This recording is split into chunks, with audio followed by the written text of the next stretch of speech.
Почитувани медиуми, почитувани граѓани, дозволете прво на почеток да ве повикам на едноминутно молчење во чест на 8 загинати бранители, припадници на специјалните единици на Министерството за внатрешни работи, кои својот живот го изгубија во антитерористичката акција на 9 мај 2015 година во Куманово, бранејќи го нашиот град, нашите семејства, нашите деца од терористичката групација.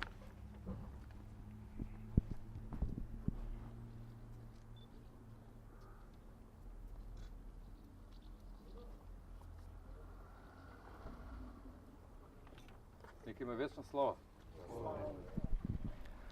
Македонија никогаш нема да ги заборави своите херои.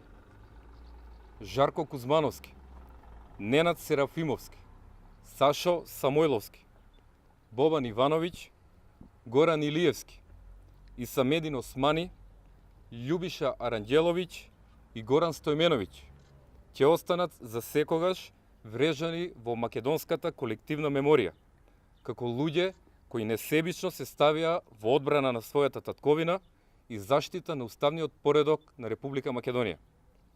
Голема е и жртвата на 37-те припадници на Министерството за внатрешни работи кои беа ранети во оваа антитерористичка акција, како и десетиците од нив кои учествуваа во оваа акција.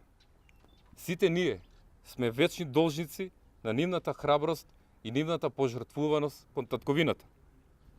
Додека тие ја бранеа својата држава, Зоран Заев и Оливер Спасовски им ствртија грб на државата и на граѓаните. Еден ден по антитерористичката акција отидоа со смеење и се сликаа на местото каде својот живот го положија 8 припадници на Министерството за внатрешни работи. Нивната жртва за татковината и храброста која ја демонстрираа заслужува најголема чест. Токму поради тоа, Советничката група на ВМРО ДПМН од Куманово на наредната седница на Советот на општина Куманово ќе предложи подигање на споменик во чест на 8 бранители кои не го штедеа својот живот за татковината. Ги повикуваме и советниците на Социјалдемократскиот сојуз и градоначалникот Максим Димитриевски да излезат од партиската рамка и да го поддржат овој предлог за Република Македонија и за низините храбри синови кои го оставија својот живот овдека.